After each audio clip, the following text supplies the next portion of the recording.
तो देखिए grouping of resistance की अगर हम बात करें कि रेजिस्टेंस को हम कितने तरीकों से जोड़ सकते हैं, तो इसको हम दो तरीके से जोड़ सकते हैं। रेजिस्टेंस को हम दो तरीके से जोड़ सकते हैं। पहला है हमारे पास सीरीज कॉम्बिनेशन, इसको हम लोग हिंदी में क्या कहेंगे, तो हिंदी में कहेंगे श्रेणी क्रम संयोजन। तो श्रेणी क्रम संयोजन किसको कहा गया है, तो इसमें याद रखिएगा इंड टू इंड कनेक्शन, यानी कि अगर एक रेजिस्टेंस में दूसरे को, दूसरे में तीसरे को, तीसरे में चौथे को, चौथे में पांचवें को, अगर इस प्रकार से आप रेजिस्टेंस को जोड़ते हुए चले जा रहे हैं, ये कनेक्शन हमारा क्या कहलाता है, सीरीज कनेक्शन कहलाता है। आप यहाँ पर देख सकते हैं कि रेजिस्टेंस 1 है, रेजिस्टेंस 2 है, रेजिस्टेंस 3 है, तीनों कैसे जुड़ा हुआ है, एक के साथ एक जुड़ा हुआ है।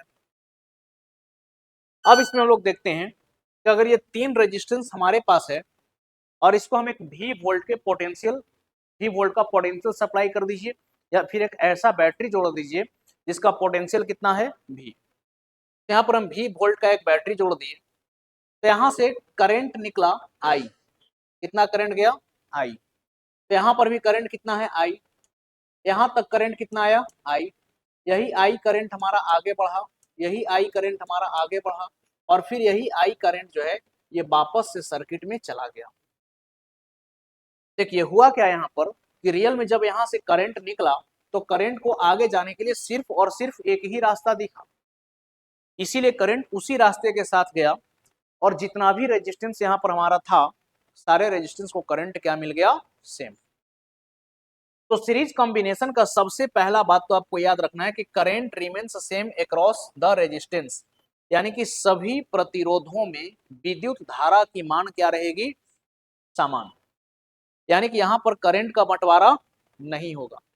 देखिए जैसे आप पढ़े थे ग्रुपिंग ऑफ कैपेसिटर, तो जोड़े थे कई सारे कैपेसिटर को, तो वहां पर याद कीजिए हम लोग एक इक्विवेलेंट कैपेसिटेंस निकालते थे, और उसको कैसे पकड़ते थे कि चार्ज कहां पर सेम है और कहां पर चार्ज बट रहा है। अगर सब पर चार्ज सेम है तो वो कैसा कॉम्बिनेशन होता था, और अगर चार्ज बट गया तब कैसा कॉम्बिनेशन, अगर चार्ज सेम है तो पैरेलल, और चार्ज बट गया तो सीरीज। तो यहाँ पर आपको याद रखना है अगर सबको करंट सेम मिल रहा है ये रेजिस्टेंस होगा सीरीज में। आगे आप क्वेश्चन भी बनाएंगे ग्रुपिंग ऑफ रेजिस्टेंस का, तो वहां पर आपको ध्यान रखना होगा जब मतलब मिक्सअप टाइप का सर्किट आ जाएगा जहां पर रेजिस्टेंस सीरीज में भी है पैरेलल में भी है, तो वहां पर आपको ध्यान रखना होगा जहां पर करंट सेम रहेगा उसको आपको सीरीज में लेना होगा, और जहां पर करंट बटेगा उसको किस में लेना होगा, पैरेलल में लेना होगा। तो सबसे पहले यहाँ पर हम लोग क्या सीखे कि current remain same across the resistance, सभी प्रतिरोधों में विद्युत धारा की मान क्या रहने वाली है, समान। अब देखिए दूसरा पॉइंट है potential difference gets divided across the resistance. Potential difference कह लीजिए, या इसी को आप दूसरे शब्दों में क्या कह सकते हैं, वोल्टेज कह सकते हैं, यानी कि प्रतिरोधों के बीच में वोल्टेज यानी कि विभवांतर विभाजित हो जाती है। अब ये डिपेंड करता है कि रेजिस्टेंस का कैपेसिटी क्या है। जैसे यहाँ पर अगर हम V वोल्ट का पोटेंशियल सप्लाई कर रहे हैं तो R1 रेजिस्टेंस को मिला V1 वोल्टेज, R2 को मिला V2 वोल्टेज, और R3 को कितना मिल गया, V3 वोल्टेज। अब यहाँ से एक चीज हमसे पूछा जाता है, और वो चीज क्या पूछी जाती है, इक्विवेलेंट रेजिस्टेंस। यहां से हम लोगों से क्या पूछा जाता है, इक्विवेलेंट रेजिस्टेंस, यानी कि इसको हम लोग हिंदी में क्या कहते हैं, तो हिंदी में इसको हम लोग बोलेंगे समतुल्य प्रतिरोध। समतुल्य प्रतिरोध, देखिए समतुल्य प्रतिरोध कहने का मतलब यहाँ पर आप कितना रेजिस्टेंस लगाए हुए हैं, एक, दो और एक, तीन। तो तीनों रेजिस्टेंस को हटाइए और एक ऐसा रेजिस्टेंस लेकर के आइए जो तीनों के बराबर अकेला कर दे, तो उस रेजिस्टेंस के वैल्यू को हम इक्विवेलेंट रेजिस्टेंस कहेंगे। जैसे आप ऐसे समझिए कि आप साइंस पढ़ते हैं, कोई आपको फिजिक्स पढ़ा रहा हो, कोई आपको केमिस्ट्री पढ़ा रहा हो, कोई आपको बायोलॉजी पढ़ा रहा हो, और कोई ऐसा आदमी जो तीनों विषय को एक साथ पढ़ा रहा हो, तो आप उसको क्या मानेंगे, इक्विवेलेंट। तो यहाँ पर हमसे पूछा गया इक्विवेलेंट रेजिस्टेंस, तो कैसे निकालें। तो सबसे पहले देखिए कि यहाँ पर वोल्टेज हमारा बंट रहा है कि नहीं, तो क्या टोटल वोल्टेज के लिए हम ये लिख सकते हैं V बराबर V1 प्लस V2 और प्लस में V3? बोलिए ऐसा लिखा जा सकता है? अब ओम के नियम को पकड़िए, आज अटेंडेंस कम का है। अब देखिए ओम्स लॉ को पकड़िए, तो ओम्स लॉ क्या कहता है? V is equal to I R, होता है कि नहीं? तो यहां से हम लिख देते हैं V के जगह पर I और R इक्विवेलेंट, यानी कि टोटल वोल्टेज जो है ये total current into equivalent resistance लिख दिए। अब बताइए V1 को आप क्या लिखेंगे? I इंटू R1, V2 को आप क्या लिखेंगे? I इंटू R2 और V3 को क्या लिखेंगे? I into R3। यहां से बताइए ये I वाला टर्म जो है ये कैंसिल हो जाएगा कि नहीं? कॉमन है, कैंसिल हो जाएगा। तो यहाँ पर जो आपके पास इक्विवेलेंट रेजिस्टेंस आई, इसको आप क्या लिखेंगे? R1 प्लस R2 और plus R3, R1 plus R2 plus R3। इसी को आप चाहें तो R नॉट भी लिख सकते हैं, या फिर कई जगह पर यही चीज आपको लिखा हुआ मिलता है RS। अगर RS लिखा हुआ है तो इसका मतलब समझिए इक्विवेलेंट रेजिस्टेंस इन सीरीज। इसका फॉर्मूला क्या आ गया हमारे पास? R1 plus R2 plus R3। चलिए पहले इतना नोट कीजिए, फिर आगे समझते हैं।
हो गया?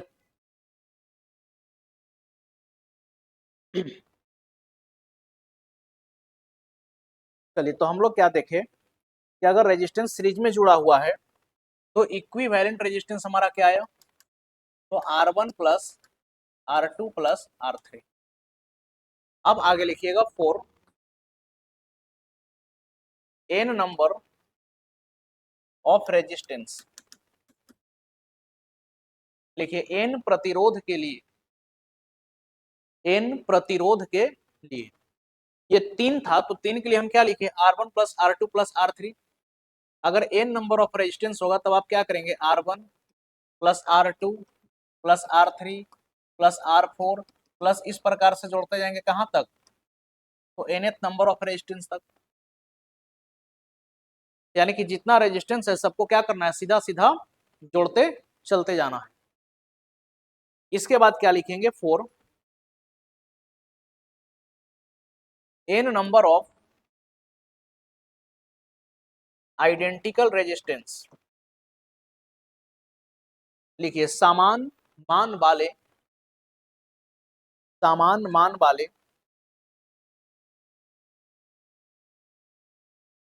समान मान वाले n प्रतिरोध के लिए, समान मान वाले n प्रतिरोध के लिए आपके पास नंबर ऑफ रेजिस्टेंस कितना है, n, और सबका वैल्यू भी क्या है, सेम है। चलिए मान लेते हैं कि सबका वैल्यू कितना है, r। तब इस कंडीशन में जो हमारा इक्विवेलेंट रेजिस्टेंस आता, ये कितना आता, तो हम करते r plus R plus R plus R plus R, और जोड़ते जाते कहां तक, तो n टाइम्स तक जोड़ते। आप जरा सोचिए, r को n बार जोड़िए या फिर r को n से गुणा कीजिए, बात बराबर है कि नहीं। तो इसी को आप ऐसे भी लिख सकते हैं कि नहीं, R S is equal to n times of r, R S is equal to n times of r। हाँ बिल्कुल सही।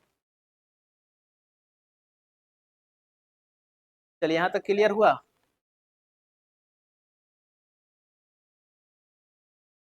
अब देखिए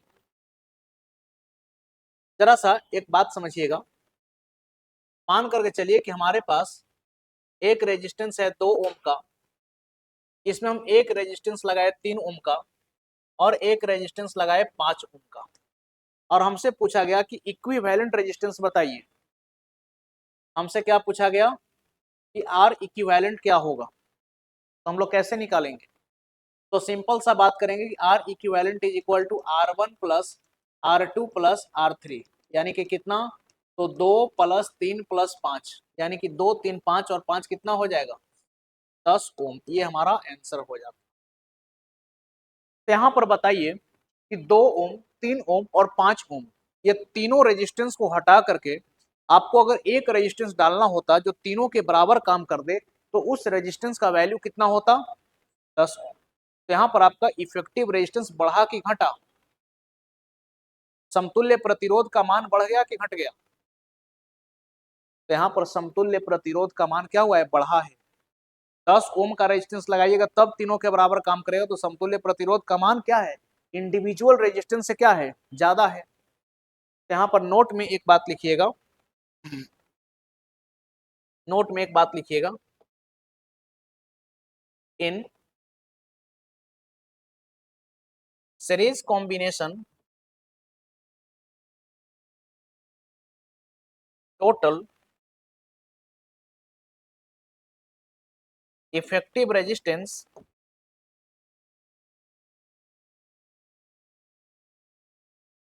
increases इन द सर्किट। अब ऐसे समझिए, अगर ओम्स लॉ को अगर हम देखें, ओम्स लॉ को देखें हम लोग, तो यहाँ पर क्या हम लोग क्या पढ़े हैं, तो हम लोग पढ़े हैं V is equal to I R. तो अगर हमारा वोल्टेज कांस्टेंट रहे, वोल्टेज कांस्टेंट रहे, तो क्या रेजिस्टेंस और करंट एक दूसरे का उल्टा है कि नहीं, करंट और रेजिस्टेंस एक दूसरे का उल्टा है कि नहीं। इसका मतलब कि जितना ज्यादा रेजिस्टेंस उतना ही कम करंट होगा, और जितना कम रेजिस्टेंस उतना ही अधिक करंट होगा। तो यहाँ पर सर्किट में इफेक्टिव रेजिस्टेंस क्या हुआ है, बढ़ा है। तो जब रेजिस्टेंस हमारा बढ़ा है तो करंट क्या होगा, घटेगा। तो हम बोलेंगे in series combination total effective resistance increases in the circuit and the current decreases in the circuit.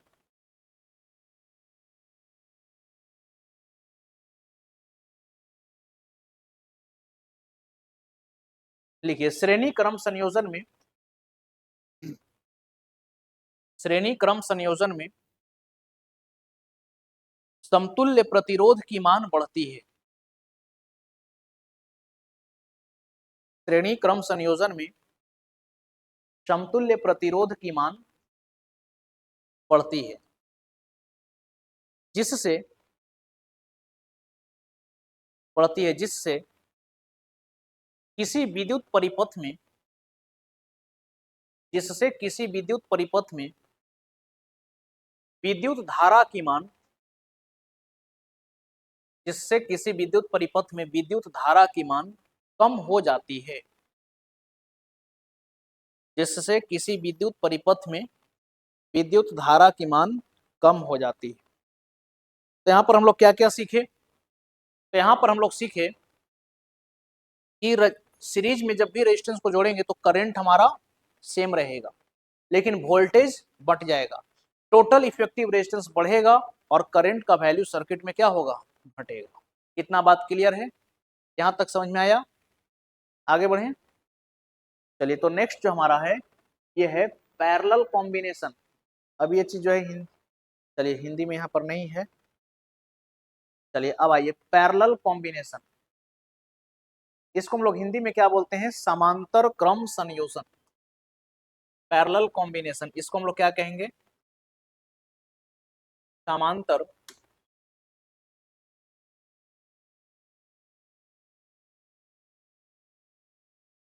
समांतर क्रम संयोजन। देखिए पैरेलल में रेजिस्टेंस को हम कुछ इस प्रकार से जोड़ते हैं कि सबको वोल्टेज जो होता है ना सेम मिलता है। जैसे यहां पर देखिए ये बैटरी का पॉजिटिव टर्मिनल और ये नेगेटिव टर्मिनल है। तो ये जो आपका रेजिस्टेंस है R3, क्या ये भी V वोल्टेज से ही जुड़ा हुआ है? ऐसे पकड़िए, R3 जो है क्या ये V वोल्टेज से ही जुड़ा हुआ है? R2 को देखिए क्या ये भी V वोल्टेज के ही साथ जुड़ा हुआ है? और R1 को देखिए क्या ये भी V वोल्टेज के साथ जुड़ा हुआ है समझ में? तो पैरेलल का सबसे खास बात क्या है कि पैरेलल में सारे रेजिस्टेंस को वोल्टेज क्या मिलेगा? सेम मिलेगा। तो वही चीज यहाँ पर लिखा हुआ है पोटेंशियल डिफरेंस, या इसी को आप चाहें तो दूसरे शब्दों में क्या कह सकते हैं? Voltage across the resistance remain same. सभी प्रतिरोधों में वोल्टेज क्या रहेगी? सेम रहेगी। अगर भी वोल्टेज का बैटरी आप लगाए हैं तो R1 को भी वोल्टेज भी मिलेगा, R2 को भी मिलेगा, R3 को भी क्या मिलेगा? भी मिलेगा। लेकिन जब भी किसी सर्किट में करंट फ्लो करती है तो बैटरी को कोई एक इंडिविजुअल रेजिस्टेंस नहीं दिखता है, बल्कि बैटरी को क्या दिखाई देती है? Effective resistance. और उसी के अकॉर्डिंग यहां से करंट ड्रॉ होता है, यानी कि रिजल्टेंट रेजिस्टेंस के ही अक्रॉस बैटरी क्या करती है? करंट को छोड़ती है। तो बैटरी को दिखा यहां से कोई इफेक्टिव रेजिस्टेंस, तो बैटरी यहां से कितना करंट छोड़ा? तो बैटरी छोड़ा करंट आई। अब ये करंट एकदम मस्ती के साथ आगे बढ़ रहा था, यहां तक करंट आया आई, इवन कि यहां तक करंट पहुंचा आई। अब जैसे ही यहां पर करंट आई पहुंचा तो अब करंट को आगे जाने के लिए तीन रास्ते दिखाई दिए। कितने रास्ते? तीन रास्ते दिखाई दिए। तो इधर हमारा करंट चला गया I1, इस रास्ते में करंट चला गया I2, और इस रास्ते में करंट कितना चला गया? I3। और वापस जब ये I1, I2, I3 करंट आगे निकला तो फिर से ये क्या बन गया? I करंट बन गया, और ये I करंट वापस से फिर सर्किट में चली गई। तो यहाँ पर पैरेलल में वोल्टेज तो सबको सेम मिल रहा है, लेकिन यहाँ पर बंट क्या रहा है? तो यहाँ पर बंट रहा है करंट। तो वही बात यहाँ पर लिखी गई है current gets divided across the resistance, यानी कि उल्टा पकड़िए। सीरीज में क्या सेम था? करंट। यहाँ क्या बंट गया? करंट। यानी कि सीरीज में करंट सेम है तो पैरेलल में करंट बंट जाएगा। सीरीज में वोल्टेज बंट रहा था तो पैरेलल में वोल्टेज सेम रहेगा। एक याद रखिए, रिवर्स गियर लगा दीजिए, दूसरा आपको याद हो जाएगा। फिर से हमसे वही क्वेश्चन पूछा गया कि समतुल्य प्रतिरोध बताइए। फिर से हमसे क्या पूछा गया? समतुल्य प्रतिरोध। इंग्लिश में इसको हम क्या कहेंगे? Equivalent resistance.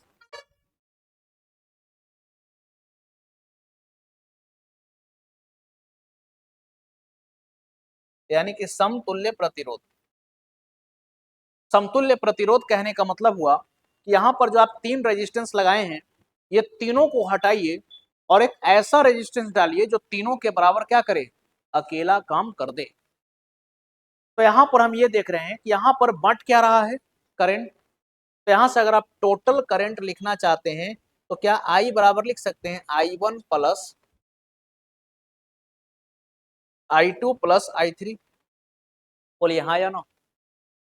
टोटल करंट को लिखा जा सकता है I1 plus I2 plus I3। अब फिर से यहां पर हम आ जाएंगे कहां पर? ओम के नियमों पर। तो ओम्स लॉ की अगर हम बात करें तो क्या करंट बराबर लिखा जा सकता है V बटा में R? क्योंकि हम लोग सीखे कि V बराबर क्या होता है, तो V बराबर होता है IR, तो I बराबर क्या हो जाएगा, V बटा में R। तो यहां से जो है I के जगह पर हम लिख देते हैं टोटल वोल्टेज और बटा में R इक्विवेलेंट। तो I1 को क्या लिखेंगे, तो वोल्टेज तो रेजिस्टेंस 1 को भी ही मिल रहा है और रेजिस्टेंस का वैल्यू है R1। I2 को क्या लिखेंगे, V अपॉन R2 और I3 को क्या लिखेंगे, V अपॉन R3। तो फिर से वही कहानी, ये V वाला टर्म जो है ये कॉमन होकर के क्या हो जाएगा, कैंसिल आउट हो जाएगा। तो हमारे पास जो इफेक्टिव रेजिस्टेंस बना R इक्विवेलेंट जो हमारे पास बना, ये कितना बना, तो 1/R1 plus 1/R2 plus 1/R3, या इसी को कई बार आप 1/R0 के टर्म में लिखिए, ठीक। या कहीं कहीं पर देखिएगा तो ये ऐसे लिखा हुआ रहेगा 1/RP is equal to 1/R1 plus 1/R2 plus 1/R3। तो इसका मतलब क्या समझना है, 1/RP, आरपी का मतलब इक्विवेलेंट रेजिस्टेंस इन पैरेलल और RS का मतलब इक्विवेलेंट रेजिस्टेंस इन सीरीज। चलिए तो इसको लिख लीजिए कैलकुलेशन को।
हो गया। चलिए तो ये हम लोग देखे 3 रेजिस्टेंस के लिए। अब इसी प्रकार से आगे आप आइए तो लिखेंगे 4 n नंबर ऑफ रेजिस्टेंस। लिखिए n प्रतिरोध के लिए, n प्रतिरोध के लिए, तब आप क्या लिखते हैं, 1/RP is equal to 1/R1 plus 1/R2 plus 1/R3 और इस प्रकार से जोड़ते जाते कहां तक, तो RN तक जोड़ते। अगर हमारे पास रेजिस्टेंस मतलब नंबर ऑफ रेजिस्टेंस n है और अगर सारे रेजिस्टेंस का वैल्यू सेम है, तब हम लोग क्या करते, तो आगे लिखिएगा 4 n number of identical resistance. लिखिए n समान मान वाले प्रतिरोध के लिए, n समान मान वाले प्रतिरोध के लिए, यानी कि नंबर ऑफ रेजिस्टेंस तो n है और सबका वैल्यू भी क्या है, सेम। तब क्या लिखते हैं, 1/RP is equal to 1/R। मान लीजिए कि एक रेजिस्टेंस का वैल्यू कितना है, R, तो हम लिखते चल जाते हैं 1/R plus 1/R plus 1/R और इस प्रकार से कितने बार जोड़ते, तो n टाइम्स तक जोड़ते। अब समझिए 1/R 1/R 1/R 1/R 1/R को n बार जोड़िए या फिर 1/R को n से गुणा कीजिए, कोई फर्क पड़ेगा। तो इसको हम क्या लिख सकते हैं, 1/RP is equal to n/R लिख सकते हैं। लेकिन जरा ध्यान दीजिएगा ये किसका वैल्यू आया है, 1/RP का। हमें क्या चाहिए, इफेक्टिव रेजिस्टेंस इन पैरेलल। तो अब इसको रेसिप्रोकल में लिखिए, तो यहां से RP इज इक्वल टू क्या लिखा जा सकता है, R/N। RP is equal to क्या लिखेंगे, R by N, RP is equal to R by N. अब इसी में एक चीज समझिए, अगर हमारे पास दो रेजिस्टेंस होता, देखिए for to resistance R1 and R2, लिखिए R1 तथा R2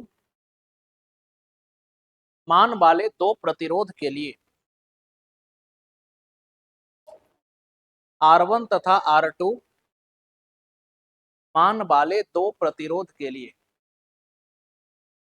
R1 तथा R2 मान वाले दो प्रतिरोध के लिए। तो यहां पर आप क्या करते, फॉर्मूला तो वही लगाते, 1/RP is equal to 1/R1 और प्लस में 1/R2 करते। तो क्या इसको हम ऐसे भी लिख सकते हैं, 1/RP is equal to, LCM लेंगे तो एलसीएम क्या बनेगा, R1 R2, यहाँ R1 से R1 कट जाएगा, क्या बचेगा R2, और प्लस R2 से R2 कट जाएगा, क्या बचेगा R1। अब इसी को रेसिप्रोकल में लिखिएगा तो RP का वैल्यू क्या आ जाएगा, तो R1 R2 चला जाएगा ऊपर और डिवाइडेड बाई इसको R2 प्लस R1 कहिए या फिर R1 प्लस R2 कहिए, बात बराबर है। तो क्या R1 प्लस R2 लिखी जा सकती है। तो ये हो गया किसके लिए, दो रेजिस्टेंस के लिए, किसके लिए, दो रेजिस्टेंस के लिए, ठीक।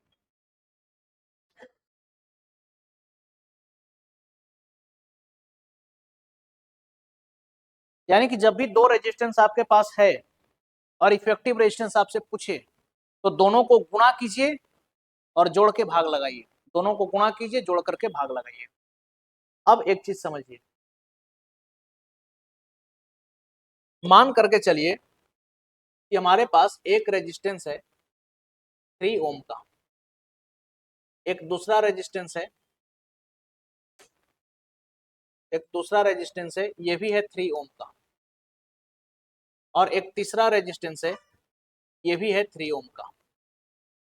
अब हमसे पूछा गया कि आर इक्विवेलेंट क्या होगा ये बताइए, या फिर इफेक्टिव रेजिस्टेंस समतुल्य प्रतिरोध क्या होगी ये बताइए। तो क्या करेंगे, तो हमारे पास फॉर्मूला क्या है, 1/RP is equal to 1/R1 plus 1/R2 plus 1/R3। तो 1/RP को क्या लिखिएगा, 1/3 प्लस 1/3 प्लस 1/3, ये कितने के बराबर आ जाएगा, 3/3 के बराबर, यानी कि रिजल्ट हो गया 1। तो इसको रेसिप्रोकल में भी लिखिएगा तो कितना आएगा, 1 ओम ही आएगा कि नहीं, 1 ओम आएगा। या इसी के लिए आप सेकंड मेथड ये भी बोल सकते हैं, सेकंड मेथड आप ये भी बोल सकते हैं कि सारा रेजिस्टेंस तो इक्विवेलेंट है, मतलब सब एक जैसा है, यानी कि आइडेंटिकल रेजिस्टेंस है, और जब एक जैसा होता है तो RP is equal to R by N. तो आप ये भी कह सकते हैं कि RP is equal to R by N. R by N का मतलब एक रेजिस्टेंस का कितना वैल्यू है, 3 ओम, और नंबर ऑफ रेजिस्टेंस कितने हैं, तो 1 2 3, काटिएगा तो भी कितना आ जाएगा, 1 ओम ही आ जाएगा। अब यहाँ पर जरा सोचिए कि एक रेजिस्टेंस का वैल्यू 3 ओम था, दूसरे का भी 3, तीसरे का भी 3, लेकिन जो इफेक्टिव रेजिस्टेंस बना वो 1 ओम आया, यानी कि यहाँ पर समतुल्य प्रतिरोध का मान घटा कि बढ़ा, घट गया। और अगर रेजिस्टेंस का वैल्यू घटा है, प्रतिरोध का मान कम है, तो करंट सर्किट में क्या होगी, अधिक होगी। तो नोट में इसको भी डाल लेंगे, in parallel connection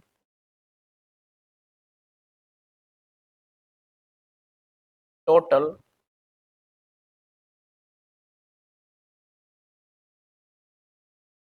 effective resistance decreases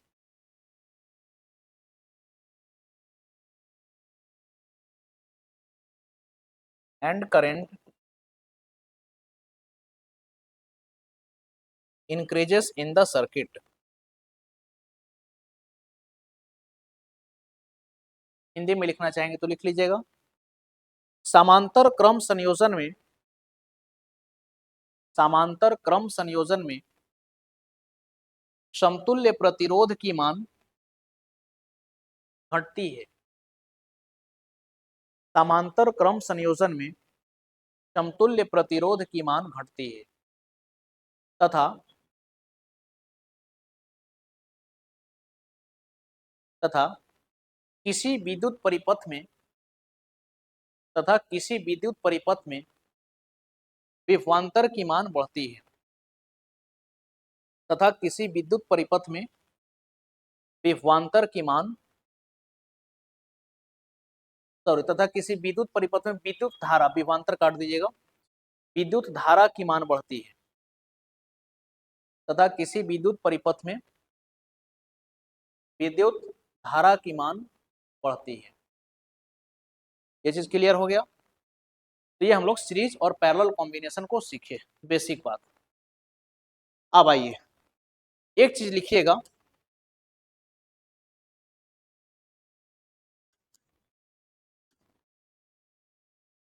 advantages of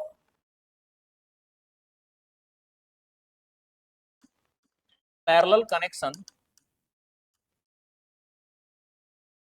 over series connection. लिखिए, श्रेणी क्रम संयोजन की तुलना में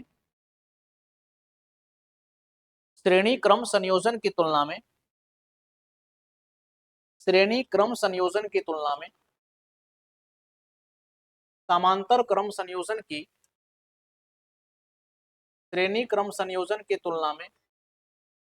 समांतर क्रम संयोजन की विशेषताएं।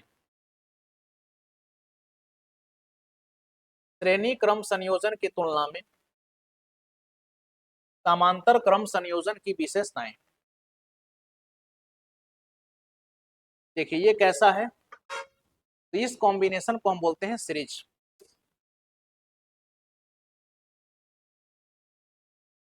इस कॉम्बिनेशन को हम क्या बोलते हैं, सीरीज।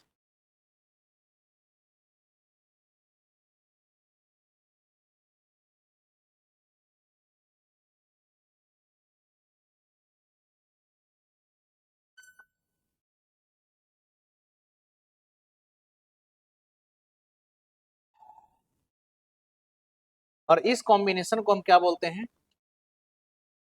पैरेलल।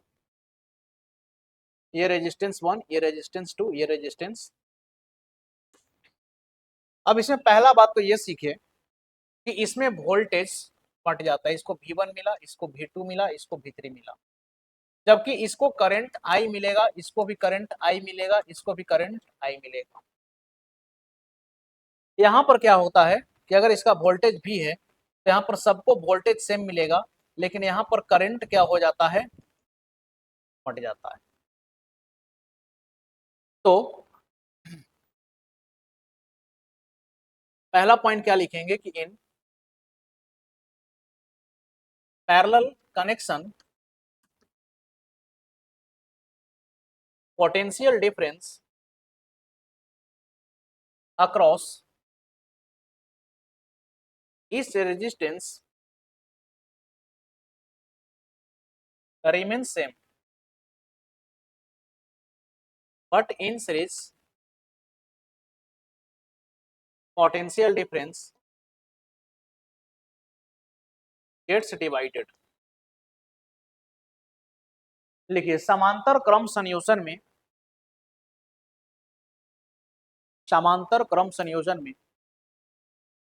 सभी प्रतिरोध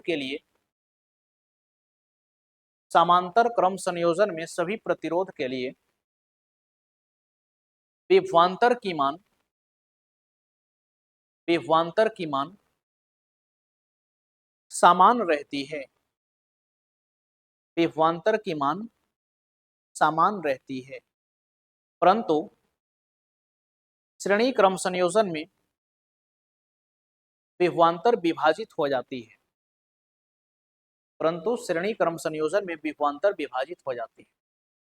अब जो है आप अपने घर में देखिएगा, आप चाहे पंखा लाइए, फ्रिज लाइए, कूलर लाइए, टीवी लाइए, एसी लाइए, गीजर लाइए, हीटर लाइए, कुछ भी लाइए, सबका रेटिंग देखिएगा।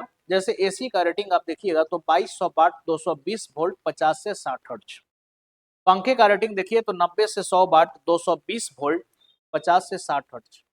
इस पंखे का रेटिंग देखिएगा तो 80 वाट 220 वोल्ट 50 से 60 हर्ट्ज। तो जितना भी डिवाइस है सब पर लिखा हुआ है 220 वोल्ट, इवन किस बल्ब पर भी लिखा हुआ है 220 वोल्ट। इसका मतलब हुआ कि हमारे घर में जो भी एप्लियंसेस हैं, जो भी विद्युत उपकरण हैं, उनको चलने के लिए क्या चाहिए, 220 वोल्ट। और अगर वोल्टेज कम रहेगा तो कोई ढंग से काम नहीं कर पाएगा। तो पैरेलल में जोड़ने का एक खासियत तो ये है कि सबको वोल्टेज क्या मिलेगा, सेम। दूसरा चीज आप देख रहे हैं दूसरा लिखिएगा, इन पैरेलल कॉम्बिनेशन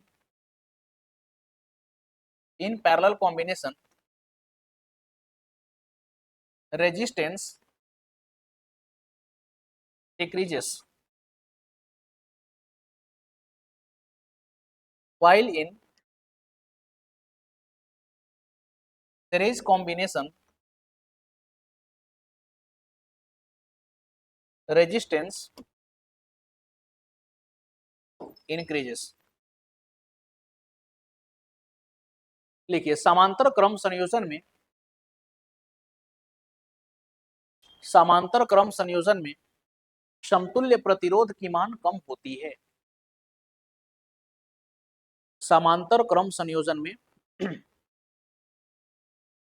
समतुल्य प्रतिरोध की मान कम होती है, परंतु श्रेणी क्रम संयोजन में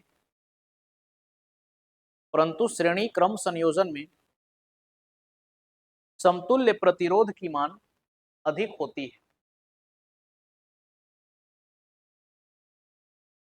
हाँ, पंखा स्लो चलेगा, क्योंकि जब वोल्टेज ही कम रहेगा तो करंट भी क्या जाएगा, कम जाएगा। क्योंकि ओम्स लॉ में तो आप यही सीखे कि वोल्टेज और करंट में डायरेक्टली प्रोपोर्शनल का रिलेशन। तो जब वोल्टेज कम तो करंट भी कम, तो कोई भी डिवाइस सही से काम नहीं कर पाएगा।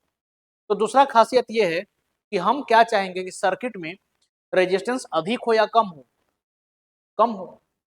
जितना कम रेजिस्टेंस होगा उतना ही हमारे लिए अच्छा है, करंट ज्यादा से ज्यादा फ्लो करेगा। और ये बेनिफिट कहां पर मिल रहा है, पैरेलल। तीसरा डिफरेंस देखिएगा कि अगर यहां से हमारा रेजिस्टेंस 1 खराब हो जाए तो रेजिस्टेंस 2 और रेजिस्टेंस 3 भी काम करना बंद कर देगा कि नहीं, क्योंकि यहां से तो करंट आएगा लेकिन यहीं पर आकर के रुक जाएगा, सर्किट क्या हो गया, इनकम्प्लीट। चलिए, रेजिस्टेंस 1 सही है, 2 खराब हो गया। रेजिस्टेंस 1 सही था, 2 क्या हो गया, खराब हो गया, तो भी सर्किट क्या हो गया, ब्रेक हो गया। और अगर 2 भी सही रहता और 3 खराब हो जाता तो 1 और 2 काम नहीं करता। मतलब सीरीज का एक चीज तो ये है कि कोई एक एप्लियांस अगर काम करना बंद कर दे तो बाकी के एप्लियांसेस क्या हो जाएंगे, प्रभावित हो जाएंगे। लेकिन इसमें आइए, रेजिस्टेंस 1 हमारा क्या हो गया, खराब हो गया। तो करंट जो है इसमें जाएगा और इसमें जाएगा कि नहीं। अब सोचिए कि 2 भी खराब हो गया, उससे क्या फर्क है, 3 में करंट जाएगा। मतलब ये हुआ कि पैरेलल में अगर कोई एक डिवाइस काम करना बंद करता है तो बाकी के ऊपर प्रभाव नहीं पड़ता है, जबकि सीरीज में अगर एक डिवाइस भी काम करना बंद कर दे तो बाकी प्रभावित होते हैं। दीपावली में जो चाइनीज लाइट लाते हैं, लरी वाला बल्ब, उसमें देखिएगा एक बल्ब भी अगर फ्यूज हो गया तो पूरा का पूरा सर्किट काम करना बंद कर देता, देखें कि नहीं। और हमारे घर में एक बल्ब फ्यूज हो गया तो क्या सब कुछ बंद हो जाता है, ऐसा नहीं है। तो ये भी एक सबसे मेजर डिफरेंस है, तो आप लिख लेंगे। तीसरा पॉइंट लिखिएगा,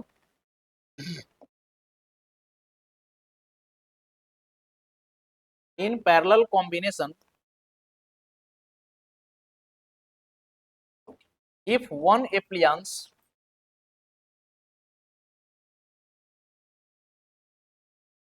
stops working, then other appliances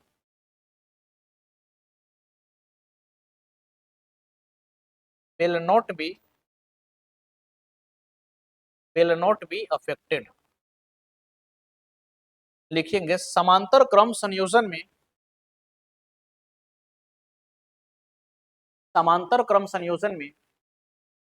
किसी एक उपकरण के खराब हो जाने से, समांतर क्रम संयोजन में किसी एक उपकरण के खराब हो जाने से बाकी उपकरण प्रभावित नहीं होते। समांतर क्रम संयोजन में किसी एक उपकरण के खराब हो जाने से बाकी उपकरण प्रभावित नहीं होते, लेकिन सीरीज में क्या हो जाएगा, प्रभावित हो जाएगा। तो अब एक सवाल है कि हम लोग अपने घरों में जो रेजिस्टेंस को जोड़ेंगे, ये सीरीज में जोड़ेंगे कि पैरेलल में? पैरेलल में जोड़ेंगे। पैरेलल में जोड़ने का फायदा क्या है, तो भाई वोल्टेज सेम है, करंट अधिक है, और किसी के खराब होने से कोई प्रभावित नहीं हो रहा है। याद रखिएगा, एक पॉइंट लिखेंगे नोट में।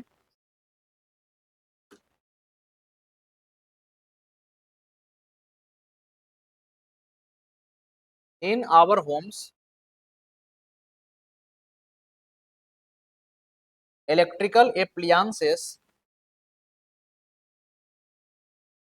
are connected in parallel। लिखेंगे हमारे घरों में 220 वोल्ट करंट नहीं, वो वोल्टेज है। सर्किट ब्रेक आने से सर्किट ब्रेक नहीं होगा सर। देखिए सर्किट ब्रेक इसके लिए तो हम लोग लगाते हैं एमसीबी। एमसीबी का फुल फॉर्म क्या है, तो एमसीबी का फुल फॉर्म है मिनिएचर सर्किट ब्रेकर। और एमसीबी जो देखिएगा तो ये अलग अलग रेंज का आता है, जैसे 5 एम्पियर का आएगा, 16 एम्पियर का आएगा, 20 एम्पियर का आएगा, ये सब अलग अलग रेटिंग है। तो मान करके चलिए कि आप अपने कमरे में 5 एम्पियर का एमसीबी लगाएं, तो 5 एम्पियर पर क्या चला सकते हैं, एक टीवी चलाइएगा, एक फ्रिज चला सकते हैं, एक पंखा चला सकते हैं, एक बल्ब जला सकते हैं। लेकिन सोचिएगा कि अगर एक एसी जोड़ दें तो फिर वो एमसीबी खट से क्या हो जाएगा, नीचे गिर जाएगा, क्योंकि एसी को जोड़ने से 5 एम्पियर से करंट क्या कर गया, एक्सीड कर गया। तो अब यहाँ से जो है बार बार अगर एमसीबी गिर रहा है तो फिर आप मैकेनिक्स को बुलाएंगे और वो क्या करेंगे, लोड बढ़ाएंगे, 5 एम्पियर को हटा करके फिर 16 एम्पियर का एक एमसीबी इंस्टॉल कर देंगे, फिर जो ये समस्या सॉल्व हो जाएगी। एक चीज अच्छा भी एमसीबी, ये रेटिंग के हिसाब से हम अपने घरों में लगाते हैं, और कभी अगर हाई करंट आ भी जाए तो ये ब्रेक हो जाएगी, बाकी के जो भी हमारे घर में लगे हुए डिवाइस हैं ये प्रभावित नहीं होंगे, यानी कि खराब होने से बच जाएंगे। हाँ, तो क्या लिखेंगे, in our homes electrical appliances are connected in parallel. हमारे घरों में विद्युत उपकरण समांतर क्रम संयोजन में जुड़े होते हैं। हमारे घरों में विद्युत उपकरण समांतर क्रम संयोजन में जुड़े होते हैं, यानी कि जो भी इलेक्ट्रिकल एप्लियंसेस है ये कैसे जुड़ा हुआ है, ये पैरेलल में जुड़ा हुआ है हमारे घर में। बोले यहाँ तक समझ में आया? तो हम लोग सीखे आज ग्रुपिंग ऑफ रेजिस्टेंस को सीरीज में कैसे जोड़ते हैं, पैरेलल में कैसे जोड़ते हैं। अब इससे संबंधित जो है क्वेश्चंस, इसकी प्रैक्टिस हम लोग करेंगे अगले क्लास में, और जो क्वेश्चंस आपका होमवर्क था इसको भी आज हम लोग डिस्कस नहीं किए हैं, इसका डिस्कशन भी हम लोग कहाँ करेंगे, तो इसका डिस्कशन भी हम लोग अगले क्लास में करेंगे। वैसे आप लोग कितने लोग बना करके आए थे ऑनलाइन में कमेंट कीजिएगा, और बाकी लोग ऑफलाइन में आप लोग बनाए थे, याद नहीं था, क्लास नहीं आए थे, 4 गो, आप तो एब्सेंट थे। चलिए, सुषमा कुमारी, मुमताज मल्लिक बनाए हैं। तो चलिए अगले क्लास में जो है हम लोग सवालों का चर्चा करेंगे, रेजिस्टेंस को कैसे जोड़ते हैं, इक्विवेलेंट रेजिस्टेंस कैसे निकालते हैं, इन सारी चीजों पर जो है सवाल का प्रैक्टिस हम लोग करेंगे। Thank you to all of